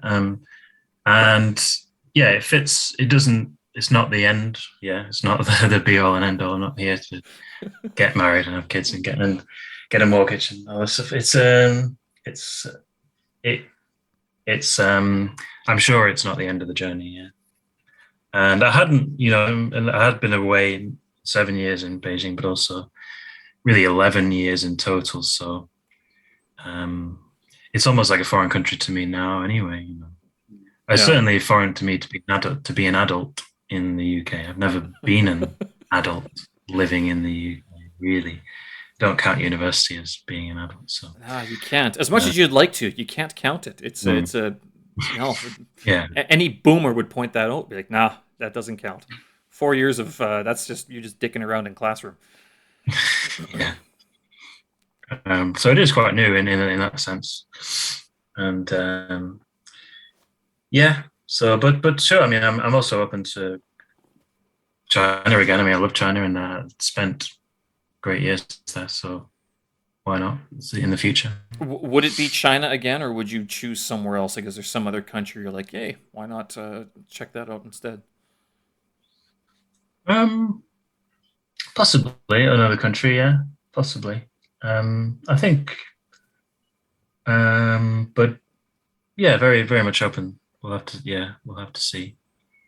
Thought about other places in Europe, or also in other places in Asia as well. They kind of appeal. Where else in Asia would you go other than China? Vietnam. That's the word. That's the country I've heard a lot about. Vietnam seems to be Vietnam might be good. Yeah, Southeast Asia. Yeah, perhaps. Yeah. Yeah, could be. I mean, I've never been to Vietnam actually. I didn't get around to a lot of Southeast Asia when I was in China. I was kind of going to more obscure places, traveling to. I've never actually been to Thailand, weirdly. Wow. Okay. This is different. Yeah. An English teacher has never been to Thailand, yet they have. You've been to Asia. What happened? You missed your flight or what? Exactly. I know. It's one of those things you kind of think, oh, I'll get around to it. I've never been to Spain in Europe as well. I mean, it's just these things you just take it for granted, and you never actually. I take it for granted anyway. Well, isn't Spain like a train ride from your hometown? I mean, you just get on the train, you just go there. I don't know. I mean, that's my Canadian geography right there. Yeah, you take the train under the ocean and to the Iberian Peninsula, get off Portugal. Yeah, no, it's. Yeah, well, it's so easy. Yeah, I mean, I could get a flight from Manchester for about £3, but holy, really? Well, not really, but you could get it very cheap. Cheap, yeah. If they're doing one of those dodgy deals, it might be £3. Yeah, one of the really dodgy Ryanair. Unless you want to bring your shoes on board, and then you have to pay for each shoe, and they have to be weighed first, and then you want shoelaces with your shoes too. Okay, well, we're gonna have to charge you for that. Then it's like £150. You're like, I should just bought British Airways instead. Right, and it's a 2-hour flight with a 50-hour layover. Right. Yeah. Well, Michael, the reason I ask is because like in this last year, there's been such a flight of foreigners, and it's like there's no one new coming in. I talked to a few of our colleagues, and it's just like there's no one to replace the quote unquote old faces that are leaving, only because of the border restrictions. But I don't know. Is China still like a place that people want to go to? And I can honestly say that every time I read the news, Western news, I have a worse feeling about being in China than if I just didn't read the news and just went outside and like just didn't even bother with the news media at all. I don't know. So it seems that people are leaving. So I was wondering, like, that's why. I mean, obviously, family was a big issue for you, and you're able to transplant in terms of jobs, so it wasn't a big change there as well, which is good. Yeah, I wouldn't have left without a job for sure. Yeah, no chance. I mean, I was happy in Beijing. I was happy enough, but yeah, I don't know really. But I mean, I never felt it was a popular thing to do when I first went to China. People were saying, "Why are you going there?" So I don't know if it's any different. I'm sure when things do change, that there'll be an influx back. Because so many people, when I was a few years ago, I mean, there's so many people left China, and then a year later they'd be back again. It's one of those places that people, it gets under your skin, doesn't it? And then is it the job availability? China still has jobs, I guess. Yeah, it still has jobs, and it's comfortable, isn't it? That's what it's the word that everyone always uses, I think. It can be. Yeah, it can be. And I think it gets more comfortable the more Chinese you learn, too, because you become a little bit more understanding of how the culture works a little bit. That's how I feel anyway. And in terms of, Dan, you made the comment about making money. Like coming to China, and I was thinking, because all these tech companies are hiring these days. Like, if you want to make decent cash, you wouldn't be an English teacher anymore. You'd learn yourself some AI robotic stuff, and then get employed by a Chinese AI company. There's your cash. There's your money, and especially if you knew your Chinese, you're gold. Well, Yeah. That'd be the way to go, I would think. Oh, if I was younger. And the boomers are saying, you are young, Stephen. What are you saying? Dan, what would it take for you to leave China? Is there a plan to leave China, or is China home for you? I've been actually have this sort of like, what's the term? A eureka, not a eureka moment. The road to Damascus moment. Is that the right term? Whatever. I basically last week I started thinking more about my long-term goals. So I am thinking about leaving China probably within the next 3 years. Right The reason there's a time limit on that. I basically want to go and do my PhD. I've decided I want to do my PhD, and I don't want to do it in China. I'd probably go back to the UK to do that. But there's also some things that I need to do first. Like, I need to finally get my qualified teacher status, which I've been working on. So I need to finish that. Then I need to do a conversion degree to psychology. That will be my third degree. And once I got that done, and I looked at it, I'm like, well, I could just go back to the UK and do that straight off. But I'm like, again, talking about comfort, I'm like, well, it'd kind of be nice if I could just keep the well-paid, comfortable job I have here in China and be doing the degree part-time. So all the plans that I've got together, about 3 years to then be kind of an accredited psychologist, to then go and do a PhD in educational psychology. So that's where my head's at the moment. Why I want to do a PhD in educational psychology, I can tell you it's not for making lots of money. I'd be surprised, though. There's got to be a demand for it, and increasingly a higher demand. Well, there is that factor to it that I guess as I'm getting a little bit older, I'm also, because I've spent the last 10 years of my life really just indulging passion projects. So I don't feel that I'm impoverished there. I've never been able to express myself. In fact, the opposite of that. So I'm kind of okay thinking, all right, well, I can do something which is a pragmatic element to it. Right. And because my master's degree was in comparative education, and I ended up with a psychology focus. Educational psychology, there is research there is funding, and there's a lot of good to be done. And I see this at any time that I read attitudes towards exam scores, for example, and how people can fixate on this, whether these are students, head teachers, parents, governments. There's a lot of good work to be done there. So it's just something I'm intrinsically interested in. And I'm like, yeah, I'd like to do more about this. I think I do actually enjoy academia. One of the happiest times of my life was when I was doing my bachelor's degree and then doing my master's degree. So gravitating back towards that. Similar to what Michael was saying as well, I have a smaller family, but I haven't seen them for a while now, and they're not going to be getting any younger. So it would be nice to be closer to them. And that has been the thing that's hit as well, that at least I'd always tack on a trip back to the UK on one of my tours or something like that. It'd be like either at the start of the tour or the end, or I'd kind of do the start and the end of the tour. I'd be like, oh, I'll fly into and out of London. Well, that hasn't been a thing for a couple of years. So it would be nice to be closer back to people. And I think now that because I literally had this idea last week. So this is a new thing that I've just been sort of like playing with. It was like talking to someone in a bar and then being like, wait, yeah, that's exactly what I want to do. And I think it actually started from, I was planning a lesson for one of the courses I teach. And I was talking about the history of anthropology, and I felt I was getting like tingles up my spine, and the hairs were standing up my arms. And I remembered how much I'm really excited by these ideas and things like that. there's a similar analogy here to when Michael.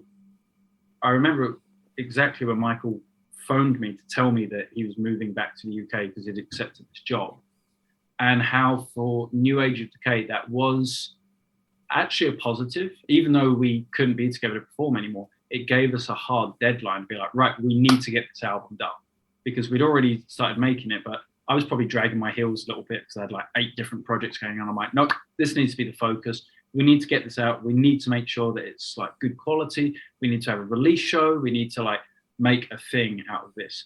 And so I feel that like in the end of our time, like being in the same city together, working on this project, we really used our time very well. We were very productive. So now I'm in this kind of headspace where I'm like, well, if I am planning to leave China, that means that the time I'm still going to be here, I'm going to use that as productively as possible, as opposed to this approach of I'm going to be here forever, so whatever, let's just go to Patio Shays, Yeah. like another 10 years. A certain amount of almost like, not as if you're going to die, but yeah, the clock is ticking, and especially for like a lot of creative projects. I mean, I found that you have to do them. If you don't do them, then it's like just stop talking about them, because Absolutely. you have to actually put out, not just like to present to other people, but for your own good, to prove that you can do it. And if you don't, then you're just going to dwell on the what if. Kind of like, I mean, if someone's thinking about moving to China, I'd say do it. If even though the Western media might not portray it so well, if you really want to find out what the country's like, come live here for 6 months to a year, 3 years. I mean, it's only 3 years, right? Which I say only 3 years. I've been here for 6, and I go, wow, yeah. But I mean, I never had an exit plan, and I still don't. My company's got me. I have nowhere to go. I'm not old enough for the Middle East yet, and not young enough for Thailand anymore. I don't know, Michael, what about you? 3 years from now, what do you think? When Dan's leaving China, will you be coming back? Or do you have 3-year UK plans? Or is it even possible? Well, yeah, I mean, we'll see. I'm trying to write. I'm trying to get better known as in my poetry and that kind of thing. So being here is good for that, getting to know, I mean, in terms of getting published in different places. So that's a big focus for me in the next year or so. And then, we'll see, year or 2 or 3. Anything I tell you would be, I'll tell you something else next week if you ask me the same question. Well, I can say, like, for me, it's like going to be 3 years. And Dan, I'm going by your schedule here. I go by that schedule. I am committed to getting HSK 6. And before, Michael, I'd mentioned that you were one of my inspirations to, like, you and Lewis. Lewis was the other guy who sort of was like, you can do it. You just have to focus. And so I did. And HSK 6 would be once I get that, if I pass that test, I think after I'm fluent in the language, I'm going to leave the country that uses it. Perfect. Yeah, forget it. You do forget it. I'm already, a few months, and I should start studying again just to keep what I have. But will you? Well, it's hard. It's tough. We're just talking about things we don't do. We say we're going to do and don't do. Yeah. We'll see. I'd like someone to talk to. I mean, maybe in Manchester I can find someone who would at least talk to me. In Chinese? That would be good. Half the university population is Chinese, isn't it? Well, exactly. Yeah. So that would be good. I think Plymouth is the place to go. That's where a lot of my former students were going. Plymouth, and there was another place. Oh, I can't remember. Where's Harriet Watt? I remember that university coming up. Harriet Watt? Yeah, I can't remember. Anyway, it's somewhere on the western coast of the UK, I believe. Anyway, that's where the universities were accepting the students that I taught. Some of them, anyway. Some of the other ones were going to the United States. Usually, the ones who got TOEFL scores, good TOEFL scores. The other ones who didn't went to the UK instead. I don't know what does that. What does that say? Higher education is a business in the UK. It's a big business. Very much. And the university I was teaching for here in China had made no qualms about it. They're like, no, we're just, I mean, it's a business, and you're here to teach them as much as they can learn in that time, and then they're out the door, basically.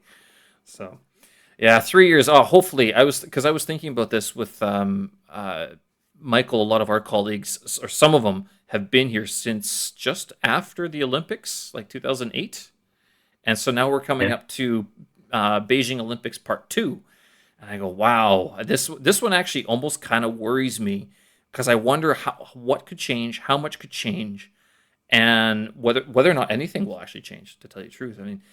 You can see it happening now. There are certain, like the education sector has been cracked down, like with the recent, which is not a bad thing. Like I listened to a lot of business news, and they were making it out to be this really terrible. They killed an industry. I'm like, because the industry was milking the students horribly. Like the financing terms that they were offering some of the students were terrible. But anyway, that's my own sort of take on that one. But in 3 years after Olympics, I don't know what kind of boom could Beijing experience after this Olympics, given that the last one sort of instigated people like us coming over. I don't know. What do you guys see happening in China in the next 3 to 5 years? I think I wasn't in Beijing, but I did watch the Beijing Olympics in 2008, and I was quite an impressionable age. I think it probably did kind of put a seed in my mind that, oh yeah, China. But I don't know.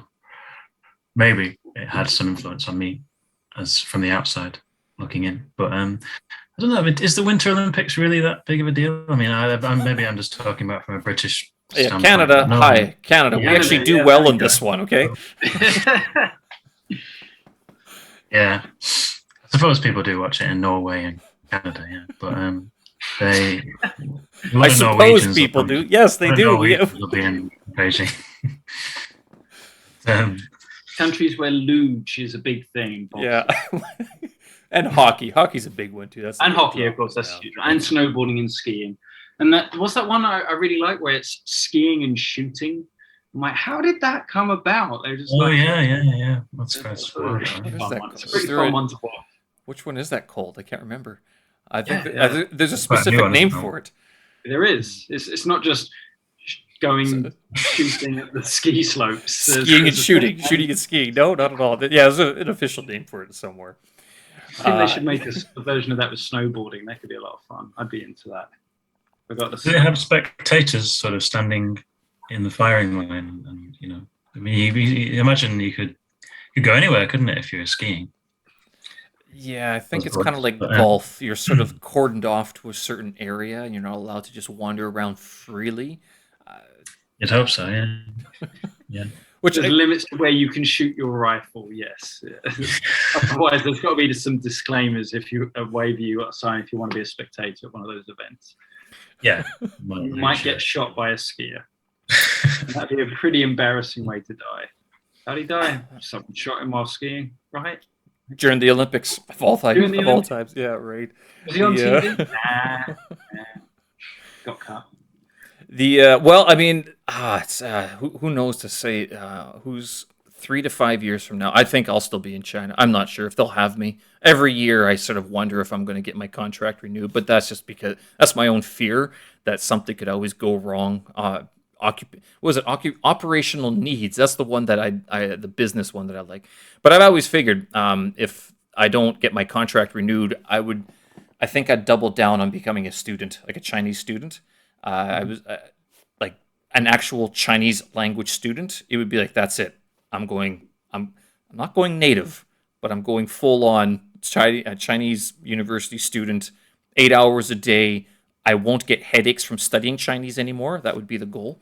I would just become hopefully a lot better than I am right now.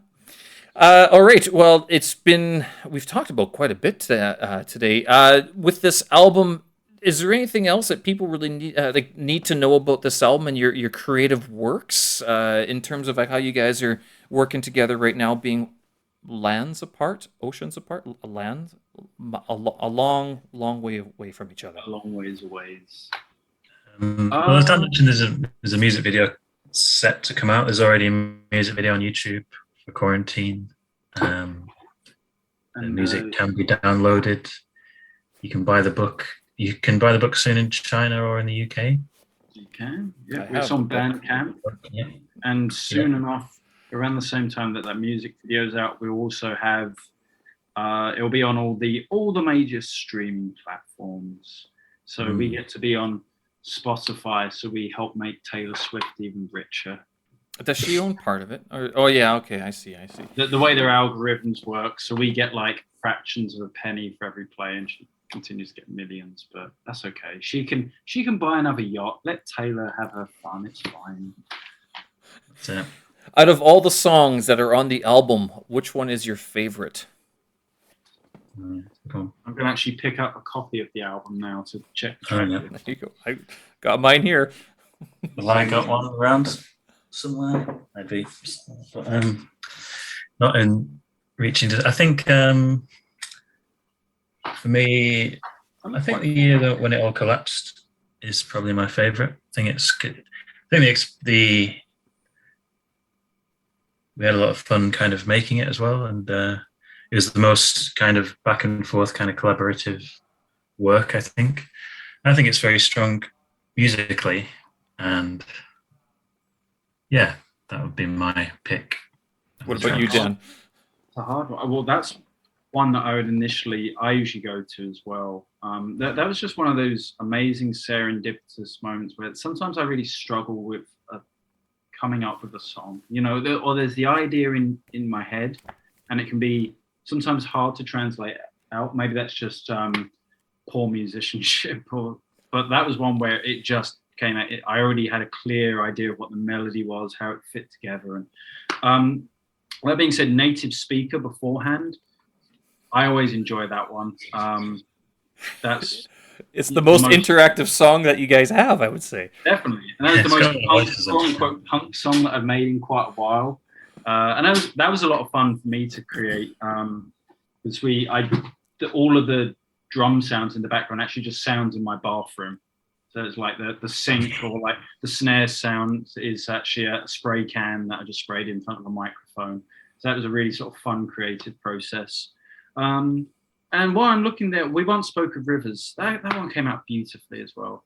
That was just so nice because we got our friends Itai and Dan to play sax and trombone, and it's just we managed to throw something that could have been like, sounds like Brian Eno or Johannes Johansson or something like that. I'm like, wow, how did we create something so pretty? That's a lot of fun. Yeah, that's what we did. So which rivers are they? The rivers. Is it an actual river, or is it metaphorical for something else? Actually, it does come from a little bit from. I think the original idea did come from the Liang Ma Chao. The fact that they just kind of turned it off, and they just drained it. And that kind of. They did, didn't they? It was like, we don't need this river anymore. We're just going to stop the water and fix it. So it just amazed me that a government could do that, or people could do that. And then I thought, well, and then they won't. All rivers will be like that one day. So that was the idea. But it's from the line itself comes from a famous poem that I nicked. But I think going back to native speakers, I remember when we performed that the first time. That was really a great memory because it was a lot of fun. It was a good one to perform. That was the funnest one to perform, I think. I think so. Yeah. And it hits home with most of your audience. That's why, because a lot of them are native speakers. Yeah, they know what it means instantly. You wouldn't go down very well if I did it in the UK. Well, you'd have to sing it in Chinese. Oh, wouldn't that be funny?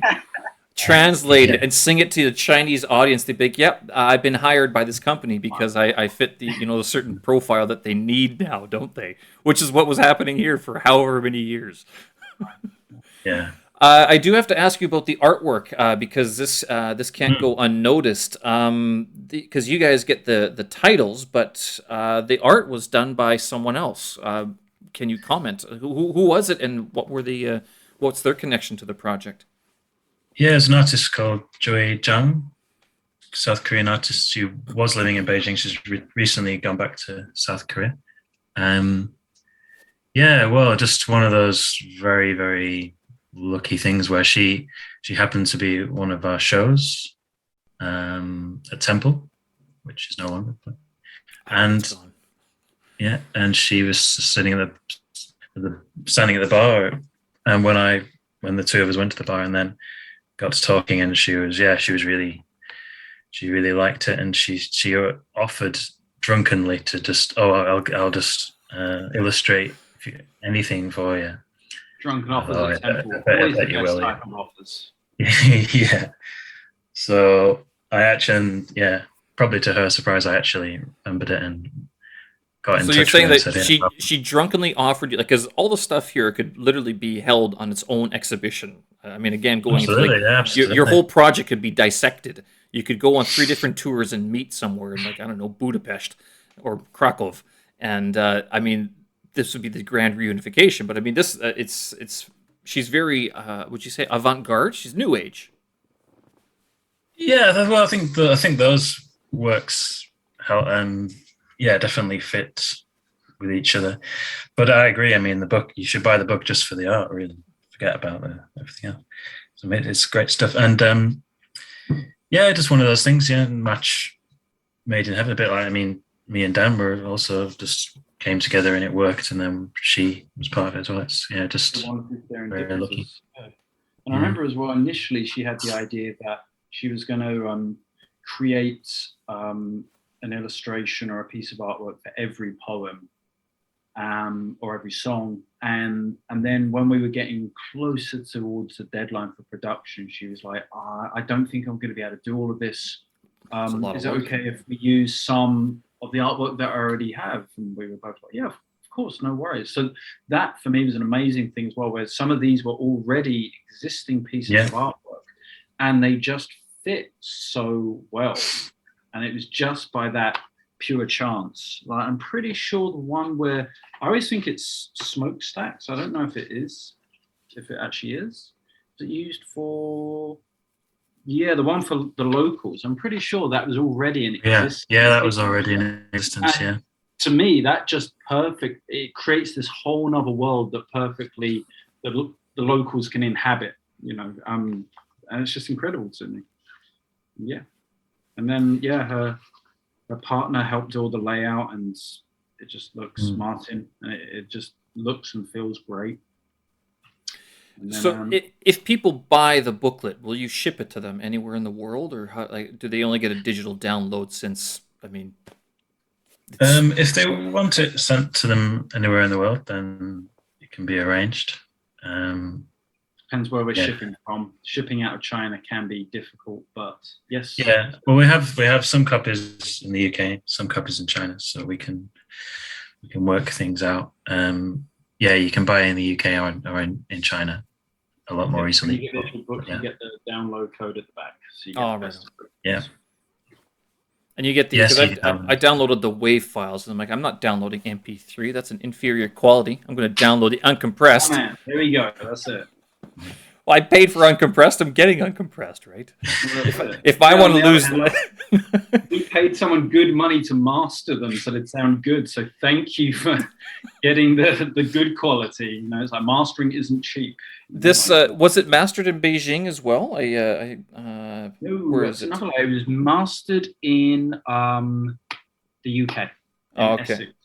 So it's a guy who I met once upon a time at a cutting session for a dub record here in Beijing, and that guy does a lot of dub reggae. He does a bunch of different genres, but that was one of the reasons why we were attracted towards him, because mastering is really quite a tricky art, and it's something that if you don't know what you're doing, you really shouldn't try and do it yourself, because it can make all the difference. But what you tend to find is you have the idea of like making something as loud as possible, because back in like the 90s and the 2000s, that was a tactic people would use for radio or MTV. The louder something is, the more you notice it, and therefore people are going to pay attention to the song and you'll sell more records. And there seems to also have been a similar, algorithms have shown similar things on streaming sites like Spotify or things like that. So the trend is to make everything as loud as possible. Now, when you've got music where you've got subtleties and dynamics in it, and especially when you don't have someone singing, when you have spoken word, there are a lot of subtleties in there.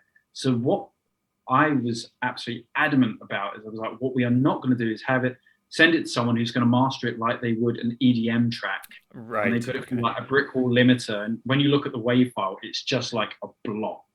And it's just this slab of sound. And it's so loud, but it doesn't breathe or anything. So this was a case where send it to someone who's already used to working with music, which is quite organic, and you have to be sympathetic to it. You have to let it breathe. So I don't know. I've been listening back recently, and I'm very happy with the way it was mastered. It has energy to it, but there's subtlety as well, and I think that's so important. So as a discerning listener, Michael, I'm not sure if you'd speak the same way about the mastering process.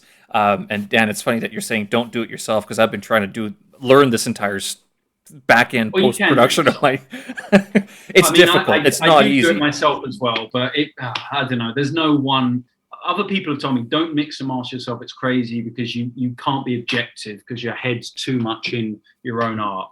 I'd agree with that. After years of struggling with my own stuff, it's just like, no, I want someone else to do it. So they say it's done. If you don't touch it, it's done. That's something that I struggle with. Like, I would pay them to say that to me. Even now, the other side is why I'm happy with the mastering. I think I did all the mixing for this album, and all in all, like, I'm pretty happy with. But I listen to it, and sometimes I'm like, oh, maybe I should have paid someone else to do it and got it to sound better. But then the project costs would have been higher and everything like that. And that is also because the hardest thing was me just going, oh, it's done. Okay, it has to be done. And I know, but even knowing then that I'd always be listening back and being like, oh, it's not, I could have changed this or this and this. And yeah, that keeps on going. It'll drive you insane. It really will. So can you point, have you noticed any differences between the WAV file and the MP3 files? Like, is there any specific moment in a track that you'd be like, there's compression at work? Like, in terms of compression, like lossless or losing something in the mix? I don't think I've ever listened to the MP3. See, and I don't think I've ever done the same thing. Like, I don't think I've ever literally compared a WAV file to an MP3 to ever listen back. I know with Tool, the rock band Tool, if you listen to MP3s and then you go back to listen to the WAV files, you all of a sudden hear things in the background, and you're going, that didn't show up there in MP3. I've had that with other people's music. Yeah, I remember like years ago having that with like a Beatles album. I can't remember which one it was. I'd only ever heard the MP3 of it, and then I heard the WAV file, and I'm like, oh, there's hand claps in the background there? I never knew that. Oh, there's like maracas, just these little details and things like that. I think when it's actually on finally on streaming sites, then I'll probably be able to compare then and listen back to it, and that'll be interesting. I'll just be like, wow, that sounds terrible. It sounds okay, all things considered. So I don't know. We'll have to wait until it's up. I can only imagine that your sound engineer is kind of like, he's either laughing and going, you guys haven't found it yet, have you? Or he's like chuckling. He's going, you know what? All the hard work I put in, and you didn't even notice yet. We'll get there. I mean, no doubt. One last question, because you guys have a presence to you, especially in your performances. Are the haircuts mandatory for your band, or is this a personal choice? Michael, answer first. Mandatory. Yeah, our agent insists that we have these haircuts. The haircuts, no. My hair goes up and down, gets cut. I suppose my thing's the sunglasses, isn't it? More than the hair. But, it's always too sunny inside. Yeah, that's it. You guys have those lights blaring at you, the colored lights and everything. Oh, God, thanks for reminding me. I haven't used those. I think the last time I used those was the new Age of Decay gig, and I just wake up every day and go, they cost so much money, and they're just sitting in a bag. I need another project that needs those lights. But that's a good point, because they are really strong. So Michael did have a legit reason to be wearing sunglasses on stage when we were doing the live set. So it was a practical decision. Dan has decided to blind me, so I have to wear these UV-proof, sun-blocking sunglasses. First show, I didn't get blinded, but I did wear them. So it was kind of I don't even know why I put them on. Really, I think I had half in mind. We talked about John Cooper Clarke. It was a bit of a tribute to him because he wore sunglasses. But also, I think the first gig the first time I was sort of memorizing my stuff. So I was kind of nervous about that, and I didn't really want to look at people. So if I had the sunglasses on, it would sort of mask that. And then, everyone came and said, "Oh yeah, I like the glasses." More people said I like the glasses than they like the poetry, but so I thought, so I stuck with the glasses. Yeah, popular demand. You don't have the lyrics being broadcast on the inside of the lenses. It's not like a pair of smart lenses. That's the next step. Yeah. That would be neat. That would be pretty cool. Yeah. All right. I think that will sort of wrap it up. Anything else that people should know about your project and where they can find it and how they can get a hold of a printed version of the booklet? Yeah, well, if you want to get it in the UK, then you can go on, or other countries, you can go on Bandcamp, and then you can go on the merch section, which you can then buy the book. And in China.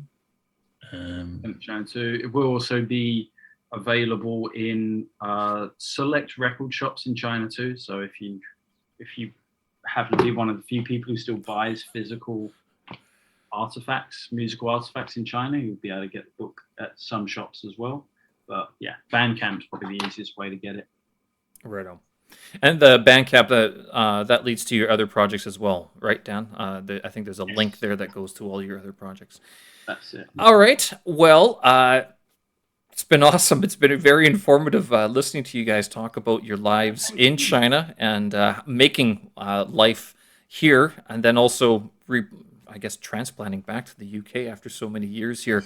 I think we're also very similar in terms of our duration here in China, but you guys have certainly made a go of it, being creatives and making something to be proud of. Your Wikipedia pages are going to be awesome. All right. Job, Steve. Yeah, I guess so. All right, guys. Thank you very much for joining me. It's been awesome talking to you guys. Yeah, thanks, Steve. We'll talk again. Okay, bye-bye, guys. See ya. All right, so that was episode number 27 of my podcast. Thank you very much for joining me, and I hope you guys enjoyed listening to Michael Burton, Not Another Poet, and Dann Gaymer, the Slow Blade, who make up the duo New Age of Decay, and all their experiences of living in China and living in the different places that they have been teaching, traveling, and then touring as musicians. I think it's a good indication of sort of the different life that you can lead if you do leave your hometown and you take that chance, you take that risk. Even sometimes when to go into these places, some countries that might not always seem as if it'd be someone's first choice to go to, but we've all lived here for several years. We've had a good time, and certainly we've been open to opportunities and chances that might not have been the same if we had stayed in our hometown. So it was great to have Michael and Dan on to talk about their experience overseas. You can check out my website, stevensersky.com. I'll have the show notes up there, and also check out Twitter if you want to see a few more of the quotes coming out. And then also Instagram. I do have a dedicated Instagram page for my podcast now. It's Steven Sersky Podcast. You can find it there, but certainly stevensersky.com for all the show notes, and I will link to their albums, which you can go take a look at, purchase a copy, hard copy, or the digital version, whichever. And you can tell us what's the difference between the WAV and the MP3. Thanks again, guys. We'll talk again. Bye-bye.